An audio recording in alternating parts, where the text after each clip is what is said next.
Welcome. இந்த வார் நடக்கிற நேரத்தில் நான் வந்து ஒரு monthly review of the market என்ன ஆச்சு அப்படிங்கிறது நான் நினச்சேன். அது கொஞ்சம் நீளமாக இருக்கும். அது என்னென்னா, இப்போது ஒரு மாதம் ஆகிடுது வார ஆரம்பிச்சு. இந்த ஒரு மாதத்தில் என்ன நடக்குதுன்னு பார்த்தீங்கன்னா, ஃபர்ஸ்ட் ஆஃப் ஆல் ஆப்வியஸ்லி ஆயிலோட விலை 54% ஒரே மாதத்தில் ஏறி இருக்குது. இன்றைக்கி 112 லெவலில். ஸோ ஃபஸ்ட்டு பயங்கரமான பாதிப்புக்கு நம்மளுக்கு அதுதான். ரெண்டாவது, ரூபா வீக்கெண்ட் ஆகிருக்கு. இன்றைக்கி 94, 17, 88. ஸோ 95 வரைக்கும் வீக்கெண்ட் ஆகிடுது. ஸோ நேச்சுரலாக நம்மளுக்கு லேண்டட் ப்ரைஸ் ஆஃப் ஆயிலில் ஒரு பக்கம் ஆயில் விலை ஏற்றம், ஒரு பக்கம் கரன்சி வீக்கனிங்னா அதோட இம்பேக்ட் இந்தியன் எக்கானமியில் ரூபா டேர்ம்ஸில் பயங்கரமாக இருக்குது. ரைட்டா? அது ரெண்டாவது விஷயம். மூணாவது விஷயம் என்னென்னு பார்த்தீங்கன்னா, இந்த ஒரு மாதத்தில் கிட்டத்தட்ட 1,20,000 கோடி எஃப்ஐஎஸ் விற்றுருக்காங்க. ஸோ அதனால தான் இந்த டாலர், இந்த ருப்பி வீக்கனிங்க்கும் அது ஒரு காரணம், மார்க்கெட் இருக்கிற ப்ரெஷருக்கும் அது காரணம். டிஐஎஸ் தம் சார்பாக ஹிஸ்டாரிக்கலாக ஹையஸ்ட் அமௌண்ட் 1.44 lakh crore போட்டு வாங்கி இந்த விழுறதை நிறுத்துறதுக்கு முயற்சி பண்ணியிருக்காங்க. ஆனால் அப்படியும் மார்க்கெட் விழுந்தது. எவ்வளோ விழுந்தது அப்படின்னு நான் சொல்கிறேன். பட் ஏன் விழுந்தது அது முதல்ல தெரிஞ்சுக்கலாம். ஏன்னா ஒன்று, டிஐஎஸ் வாங்கச்ச ஒரு லிமிட் ப்ரைஸ் போட்டு வாங்குவாங்க. ஸோ அந்த எஃப்ஐஎஸ் வந்து உடனே விற்கிறது அதே வேலை இல்லை. அதுக்கு அந்த ஆர்டர் எக்ஸிக்யூட் ஆகலைன்னா அப்புறம் அடுத்த லோயர் லெவலில் திருப்பி அவன் ஆர்டர் கொடுப்பான். ஸோ டிஐஎஸும் வாங்குறது கொஞ்சம் சாமர்த்தியமாக வாங்குறதுக்கு முயற்சி பண்ணிட்டு, ஸோ அதை விழுந்ததுக்கப்புறம் வாங்குறதுனால தான் அந்த 1:1 டிஐஎஸ் வாங்கினது 1.2 times எஃப்ஐ விற்றனாலும் மார்க்கெட் விழுந்திருக்கு. ஒன்று. ரெண்டாவது, டிஐஎஸ்ட்டு இருக்கிற பணம் உங்களுக்குலாம் தெரியும், வெறும் large cap or large mid cap which FIs விற்கிறாங்களா அது மட்டும் இருக்கிறது இல்லை.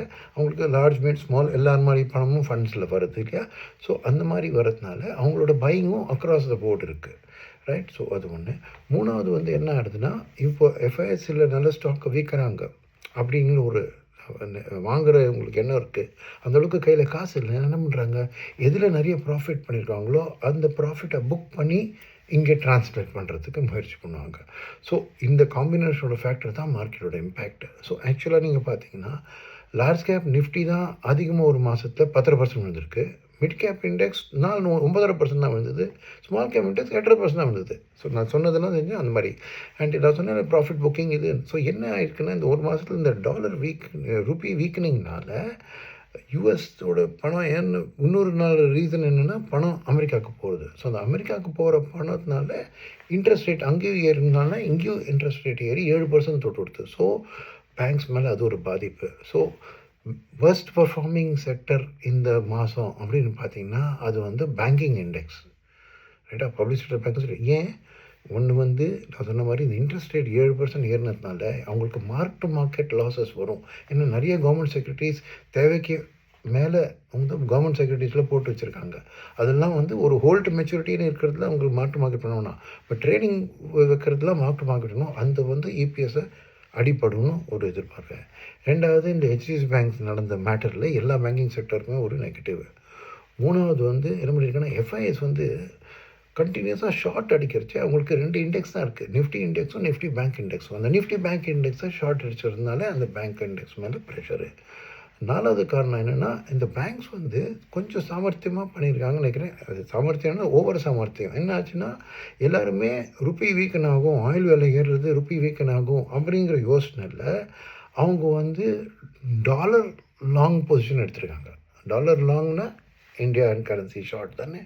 ஸோ அந்த மாதிரி பண்ணதுனாலேயே ஓரளவுக்கு ருப்பியோட வீக்னிங்காக இவங்களே பண்ணியிருக்காங்கன்னு ஆர்பிஐக்கு ஒரு சந்தேகம் வந்து என்ன பண்ணிட்டாங்கன்னா, ஃப்ரைடே அன்றைக்கி ஒரே ரூபா வந்து 95 போனதுனால நீங்கள் வந்து ஏப்ரல் 10 ஒரு பேங்க்கும் $100 million தான் நீங்கள் நெட் ஓப்பனாக பொசிஷன் லாங் டாலரில் வச்சுக்கலாம் அப்படின்னு தடை போட்டாங்க. எல்லா பேங்க்கும் கண்ணாப்பினான்னு அதை வச்சுருக்காங்க. ஸோ ஏப்ரல் 10 எல்லாம் வைண்டு பண்ணோம். அதை வைண்டு பண்ணால் அதெல்லாம் லாஸ் வரும். ஸோ அந்த லாஸும் அவங்கள அஃபெக்ட் பண்ணதுனால பேங்கிங் வந்து வர்ஸ்ட் பர்ஃபார்மிங் செக்டர் ஆகிருக்கு.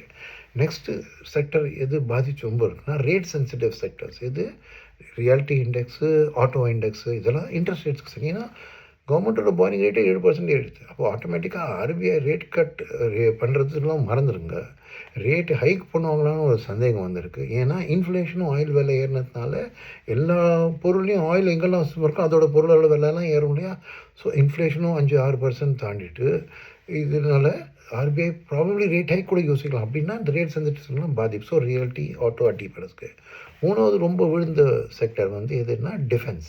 ஏன் டிஃபென்ஸ் விழுந்ததுன்னா ப்ராஃபிட் புக்கிங். கனாபினா ஏறிடுது. வார் டைமில் இன்னும் நல்லா வரும் ஏறுன்னு சொல்லிட்டு இனிஷியலாக ரீட்டைல் இன்வெஸ்டர்ஸ்லாம் நிறைய டிஃபென்ஸ் ஸ்டாக்ஸ் வாங்க ஆரம்பிச்சாங்க, ஆரம்பிச்சோன்னே. பட் இந்த டிஐஎஸ்லாம் வந்து என்ன பண்ணாங்க, எனக்கு யார் ஏதோ பிடிச்ச ஸ்டாக்கு எஃப்ஐஎஸ் விற்கிறாங்க, அதை வாங்கணும்னா எனக்கு எங்கே பணம் ஜென்ரேட் பண்ணணுமே. ஏன்னா 1,44,000 கோடி வாங்கியிருக்காங்க. மாதம் எஸ்ஐபி புக்கு 30,000 கோடி தான். லம்சம் புக்கெல்லாம் சேர்த்தா கூட அது கீழே தான் அவ்வளோதான்.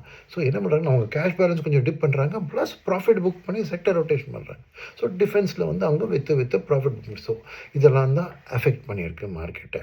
ஸோ இந்த அடுத்த மாதம் எப்படின்னா நான் சொன்ன மாதிரி வார் வந்து முடிகிறதுக்கும் முடியாததுக்கும் தான் வித்தியாசம். ஒரு டிஜிட்டல்னு சொன்னால் வார் முடிஞ்சால் இதெல்லாம் செட் ரைட் ஆகும் குயிக்காக. வார் முடியலன்னா இந்த அன்சர்டனிட்டி கண்டினியூ ஆகும். ஏன்னா ஷார்ட் பொசிஷன் பார்த்திங்கன்னா எஃப்ஐஎஸ் பில்டப் லாங்காக பண்ணியிருக்காங்க. ஸோ மார்க்கெட் கொஞ்சம் நேரத்துக்கு டென்ஷன் அண்ட் வாலட்டிலிட்டி வார் இருக்கிற வரைக்கும்.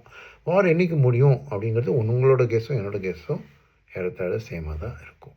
ரைட்டா? நன்றி. மீண்டும் சந்திப்போம்.